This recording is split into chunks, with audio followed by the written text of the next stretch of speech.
The strange thing about people with the softest hearts is this: they are often praised for being understanding, patient, generous, right up until there's nothing left of them. They keep the peace, avoid disappointing others, stay available, stay agreeable, stay good, and somehow end up feeling crowded out inside their own life. Not because they do not care enough, but because caring without boundaries slowly turns into self-erasure. So before we talk about toxic relationships, controlling families, or emotional pressure, we have to look at the one thing that makes all of it possible: the absence of personal boundaries. Personal boundaries can sound abstract, almost clinical, as if they belong in a textbook instead of ordinary life.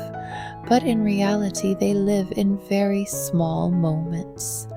In whether you are allowed to say no without being made to feel cruel, in whether you can ask for space without feeling guilty, in whether your feelings are treated as real or brushed aside because someone else finds them inconvenient. A boundary is not a wall built to shut the world out. It is the quiet shape of your inner life.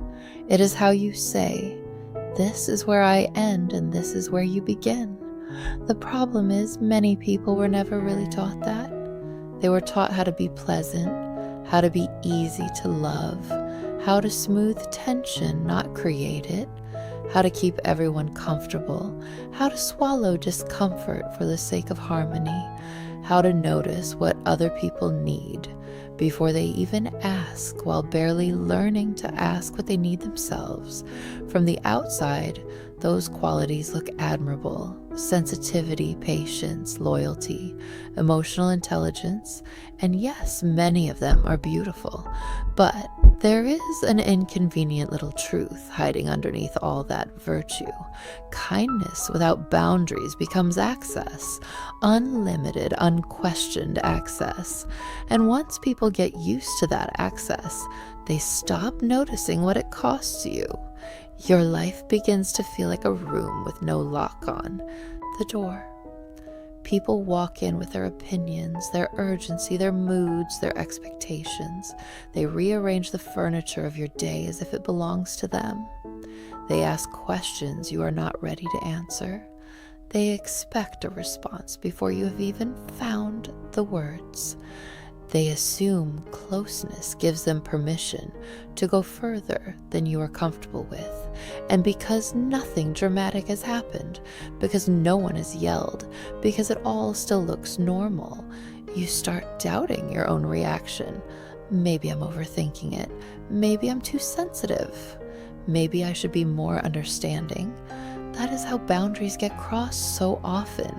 Not through one obvious violation, but through 1,000 ordinary moments that teach you to ignore yourself. In families, it can look like love dressed up as entitlement. A parent who wants to know everything, decide everything, comment on it, everything, all in the name of caring. A relative who calls your choices selfish the moment they are inconvenient. A household where privacy is treated like distance and obedience is treated like virtue. In those spaces, a person can grow up learning that peace matters more than honesty, that keeping everyone else comfortable matters more than being fully real. You become good at shrinking before you even realize you are doing it. In romantic relationships, the line can be even harder to see because closeness is supposed to matter there. Of course, you want to be open. Of course, you want to reassure the other person. Of course, you want to make them feel secure.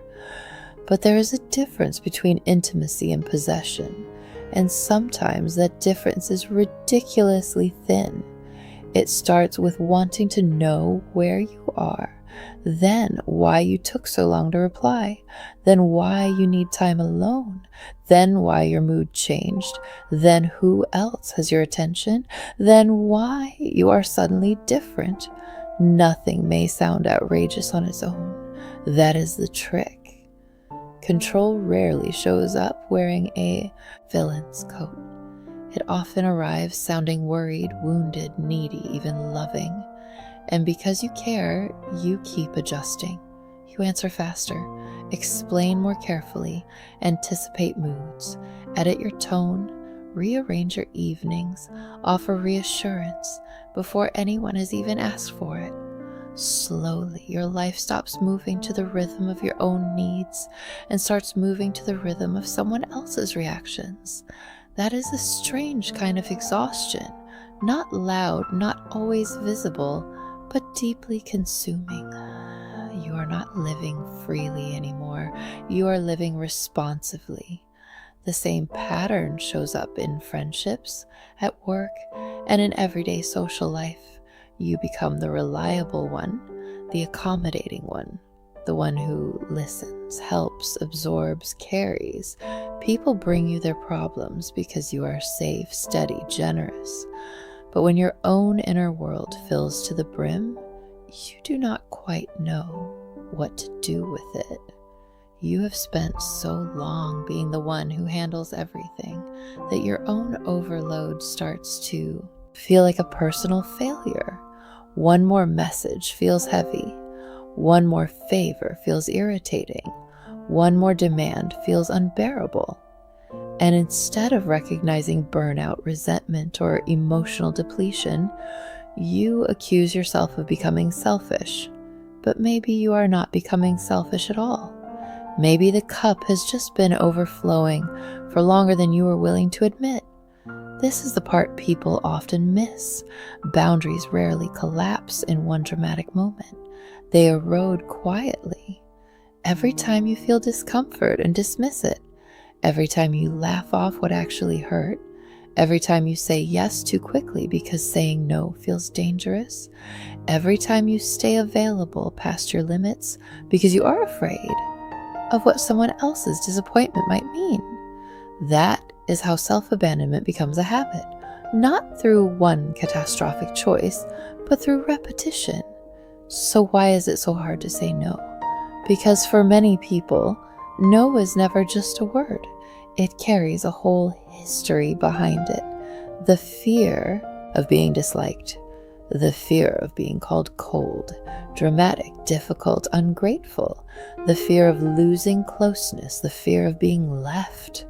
Some people learned very early that love felt safest when they were easy, when they were useful, when they did not make life harder for anyone else. They learned that approval came through compliance, that affection was more available when they adapted. So later in life, they carry that same equation into every new relationship. If I want to be loved, I cannot be too much.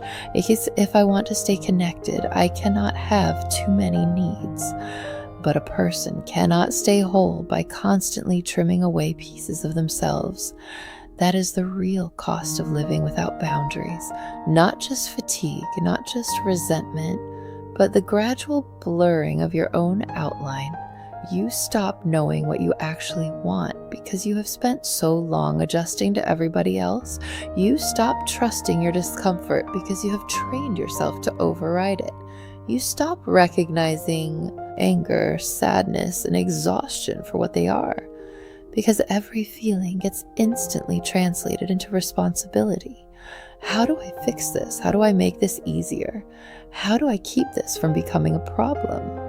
And then one day, you realize something almost heartbreaking. You have been trying to earn safety by disappearing in plain sight. That is why healthy boundaries matter so much, not because they make you harder, not because they make you detached, but because they stop you from betraying your own inner signals in exchange for temporary peace. They allow you to stay kind without becoming available to harm. They let care remain care instead of slowly turning into surrender. Of course, learning boundaries sounds much simpler than it feels, because when you start changing, the first emotion that often rises is not relief.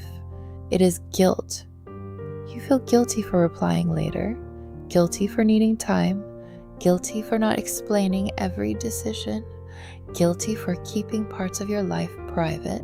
guilty for choosing rest over access, guilty for disappointing people who had quietly built themselves a permanent home inside your availability. That guilt can be powerful, but it is not always proof that you are doing something wrong. Sometimes it is just the ache of an old pattern being interrupted. So the work usually begins with noticing the way your body tightens before agreeing to something you do not want, noticing the drop in your stomach when someone pushes too far, noticing how quickly you shift into explanation anytime you ask for something basic, noticing how often your peace depends on other people staying pleased with you. These are not trivial signals. They are your system trying in its own stubborn little language to tell you that something matters. From there, boundaries do not have to begin as grand speeches. In fact, they usually should not. They begin with small, clear acts. I can't answer that right now. I need a little time to think. That doesn't work for me. I understand your view, but I'm choosing differently. I'm not ready to talk about that. Simple sentences, calm sentences, sentences that do not require a courtroom defense, just to prove that your inner life belongs to you. And this part matters. People who respect you may not always like your boundaries right away, but they will be able to live with them. People who relied on your lack of boundaries, though, may experience your clarity as rejection. They were comfortable with unlimited access. A door with a handle on your side will feel unfamiliar to them. That does not automatically make them evil, but it does reveal something useful. Some relationships were built on mutual care. Others were built on your endless flexibility. Once you stop bending in the old ways, the structure becomes visible. That can be painful. Some people will push back. Some will call you distant. Some will accuse you of changing. And the strange little joke of adulthood is this: often they are right. You are changing. You are becoming harder to trespass against. You are becoming less available for dynamics that require you to disappear. You are becoming someone who can stay loving without being endlessly absorbent. And once that shift begins, something else changes too. You may not become more liked by everyone, but you often become more honest, more stable, less resentful, less split in two. You give because you want to, not because you are terrified of what will happen if you do not. You stay because it feels right, not because guilt has tied you there. You begin to notice which relationships can survive your truth and which ones only survived your compliance. There is grief in that, but there is also freedom, because boundaries do not take love away.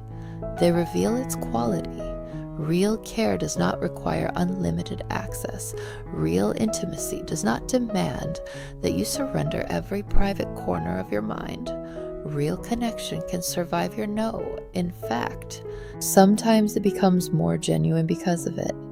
And if you are in a situation where emotional pressure has become constant, where your sense of self feels persistently diminished, where fear and exhaustion have started to feel normal, reaching out for professional support or for someone trustworthy in your life is not weakness.